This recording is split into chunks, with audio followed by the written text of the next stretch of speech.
ಓಂ ಶ್ರೀ ಗುರುಭ್ಯೋ ನಮಃ. ಫ್ರೆಂಡ್ಸ್, ಎಲ್ಲರಿಗೂ ನಮಸ್ಕಾರ. ಪ್ರೀತಿಯ ವೃಶ್ಚಿಕ ರಾಶಿ ಆತ್ಮೀಯ ಬಂಧುಗಳೇ, ಎಲ್ಲರೂ ಕೂಡ ಓಂ ಶ್ರೀ ಮಾತೆ ನಮಃ ಅಂತ ಕಮೆಂಟ್ ಮಾಡಿ. ಇಂದು ನಾವು ವೃಶ್ಚಿಕ ರಾಶಿಯವರ ಬಗ್ಗೆ ಅತ್ಯಂತ ಗುಪ್ತವಾದ ಮತ್ತು ಶಕ್ತಿಶಾಲಿ ಭವಿಷ್ಯವನ್ನ ತಿಳಿದುಕೊಳ್ಳೋಣ.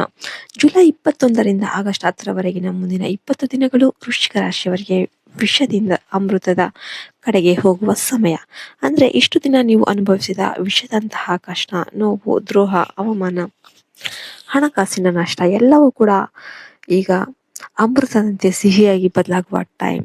ಈ ವಿಡಿಯೋವನ್ನ ಎಲ್ಲಿ ಕೂಡ ಸ್ಕಿಪ್ ಮಾಡದೆ ಕೊನೆಯವರೆಗೂ ನೋಡಿ. ಯಾಕೆಂದ್ರೆ ಕೊನೆಯಲ್ಲಿ ನಿಮ್ಮ ಜೀವನದಲ್ಲಿ ನಿಂತು ಹೋಗಿದ್ದ ಕೆಲಸಗಳು ಮತ್ತೆ ಚಾಲನೆ ಆಗೋದಕ್ಕೆ ಮತ್ತು ನಿಮ್ಮ ಮನೆಯಲ್ಲಿ ನೆಮ್ಮದಿ ಮರಳಿ ಬರೋದಕ್ಕೆ ಒಂದು ಮಹಾ ಪರಿಹಾರವನ್ನ ನಾನು ನಿಮ್ಗೆ ಹೇಳ್ಕೊಡ್ತಾ ಇದ್ದೇನೆ. ವೃಶ್ಚಿಕ ರಾಶಿಯವರೇ, ನಿಮ್ಮ ರಾಶಿಯ ಅಧಿಪತಿ ಕುಜ ಅಂತಂದ್ರೆ ಮಂಗಳ. ಮಂಗಳ ಅಂದ್ರೆ ಧೈರ್ಯ, ಪರಾಕ್ರಮ, ಹಠ. ನೀವು ಒಂದು ಕೆಲಸವನ್ನ ಮಾಡ್ಬೇಕು ಅಂತ ಅಂದ್ಕೊಂಡ್ರೆ ಅದನ್ನ ಮಾಡಿನೇ ತೀರ್ತೀರಿ. ಯಾರ ಮಾತಿಗೂ ನೀವು ಬಗ್ಗೋದಿಲ್ಲ. ನಿಮ್ಮ ಮನಸ್ಸು ತುಂಬಾ ಆಳ, ಸಮುದ್ರದಂತೆ. ಹೊರಗೆ ಶಾಂತವಾಗಿ ಕಂಡು ಕೂಡ ಒಳಗೆ ಸಾವಿರಾರು ಆಲೋಚನೆಗಳು. ಆದ್ರೆ ನಿಮ್ಮ ಈ ಗುಣವೇ ನಿಮ್ಗೆ ಕೆಲವೊಮ್ಮೆ ತೊಂದರೆ ಕೊಡುತ್ತೆ. ನೀವು ಎಲ್ಲವನ್ನು ಕೂಡ ಬೇಗನೆ ನಂಬಿಬಿಡ್ತೀರಾ. ನಿಮ್ಮ ಆತ್ಮೀಯರು ಅಂತ ತಿಳಿದು ನಿಮ್ಮ ಗುಟ್ಟು, ನಿಮ್ಮ ಮುಂದಿನ ಪ್ಲಾನ್, ನಾನು ಮನೆ ಕಟ್ತೀನಿ, ನಾನು ಕಾರ್ ತಗೋತೀನಿ, ಹೊಸ ವ್ಯಾಪಾರ ಶುರು ಮಾಡ್ತೀನಿ ಅಂತ ಎಲ್ಲರಿಗೂ ಕೂಡ ಹೇಳ್ಬಿಡ್ತೀರಿ. ಆದ್ರೆ ನೆನ್ಪಿಡಿ ವೃಶ್ಚಿಕ ರಾಶಿಯವರೇ, ಈ ಕಲಿಯುಗದಲ್ಲಿ ನಿಮ್ಮ ಒಳ್ಳೆಯತನವನ್ನ ದುರುಪಯೋಗ ಮಾಡಿಕೊಳ್ಳುವ ಜನರು ನಿಮ್ಮ ಹತ್ತಿರದಲ್ಲೇ ಇದ್ದಾರೆ. ಅವರು ನಿಮ್ಮ ಹತ್ತಿರದ ದೂರದ ಸಂಬಂಧಿ ಆಗಿರ್ಬೋದು. ಅವರ ಹೆಸರು ಎಸ್ ಅಕ್ಷರದಿಂದ ಸ್ಟಾರ್ಟ್ ಆಗ್ಬೋದು.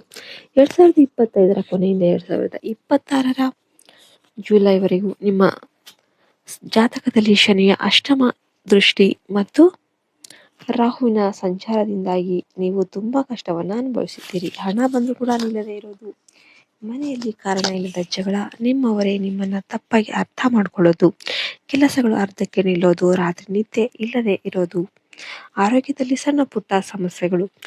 ನೀವು ಎಷ್ಟು ದೇವರ ಪೂಜೆ ಮಾಡಿದ್ರು ಕೂಡ ಫಲ ಸಿಗ್ತಾ ಇಲ್ಲಲ್ಲ ಅಂತ ನಿಮ್ಗೆ ಅನಿಸಿರಬಹುದು.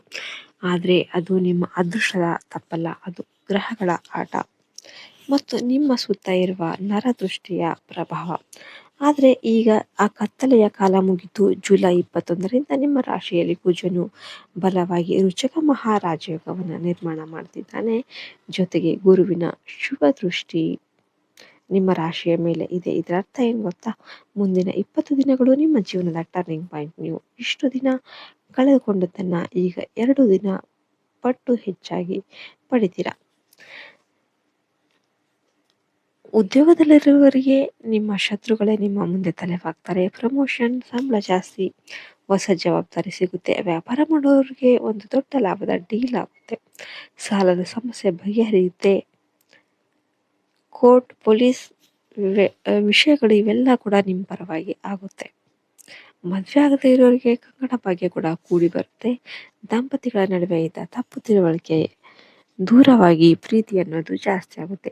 ಈ ಸಮಯದಲ್ಲಿ ವೃಶ್ಚಿಕ ರಾಶಿಯವರು ಒಂದು ಕೆಲಸವನ್ನ ಮಾತ್ರ ಮಾಡಬಾರ್ದು. ಅದು ಯಾವ್ದು ಗೊತ್ತಾ? ನಿಮ್ಮ ಗುಟ್ಟನ್ನು ಯಾರಿಗೂ ಕೂಡ ಹೇಳೋದಕ್ಕೆ ಹೋಗ್ಬಾರ್ದು. ಮೌನವೇ ನಿಮ್ಮ ದೊಡ್ಡ ಶಕ್ತಿ. ನೀವು ಎಷ್ಟು ಮೌನವಾಗಿರ್ತೀರೋ ಅಷ್ಟು ಶಕ್ತಿಯನ್ನ ಹೊಂದಿರ್ತೀರಿ, ಅಷ್ಟು ಬೇಗ ಬೆಳಿತೀರಿ. ಯಾರೊಂದಿಗೂ ಕೂಡ ಜಗಳ ಆಡೋದಕ್ಕೆ ಹೋಗ್ಬೇಡಿ, ವಾದಕ್ಕೆ ಹೋಗ್ಬೇಡಿ. ನಿಮ್ಮ ಕೆಲಸದಿಂದಲೇ ಯಾರೊಂದಿಗೂ ಕೂಡ ಜಗಳ ಮಾಡಬೇಡಿ. ನಿಮ್ಮ ಕೆಲಸದಿಂದಲೇ ನೀವು ಅವರಿಗೆ ಉತ್ತರವನ್ನ ಕೊಡಬೇಕು.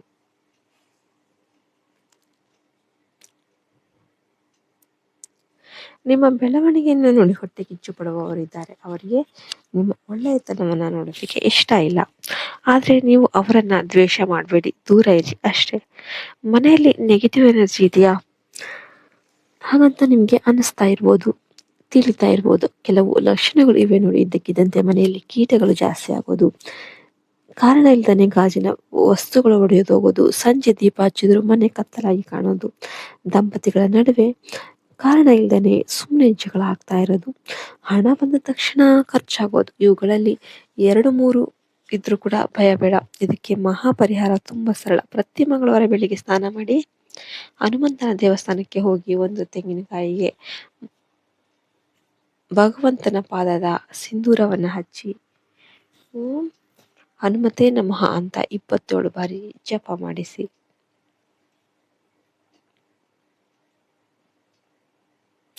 ಇದರಿಂದ ನಿಮ್ಮ ಮೇಲಿರುವ ಎಲ್ಲ ನರದೃಷ್ಟಿ, ಕೆಟ್ಟ ದೃಷ್ಟಿ, ನೆಗೆಟಿವ್ ಎನರ್ಜಿ ಎಲ್ಲ ಕೂಡ ಹೋಗುತ್ತೆ. ತೆಂಗಿನಕಾಯಿ ಅಂತ ಅಂದ್ಬಿಟ್ಟು ನಿಮ್ಮ ಮನೆಯ ಮುಖ್ಯ ದ್ವಾರದ ಮೇಲೆ ಕಟ್ಟಿ, ಜೊತೆಗೆ ಪ್ರತಿದಿನ ಬೆಳಿಗ್ಗೆ ಸೂರ್ಯನಿಗೆ ಅರ್ಘ್ಯವನ್ನ ಅರ್ಪಿಸಿ ಓಂ ಸೂರ್ಯಾಯ ನಮಃ ಅಂತ ಕಮೆಂಟ್ ಮಾಡಿ.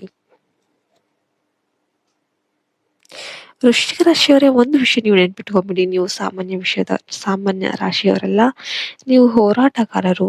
ವಿಷವನ್ನು ಕೂಡ ಅಮೃತ ಮಾಡುವ ಶಕ್ತಿ ನಿಮ್ಮಲ್ಲಿದೆ. ಮುಂದಿನ 20 ದಿನಗಳು ನಿಮ್ಮ ಜೀವನದಲ್ಲಿ ಒಂದು ದೊಡ್ಡ ಶುಭ ಸುದ್ದಿಯನ್ನ ತರುತ್ತೆ.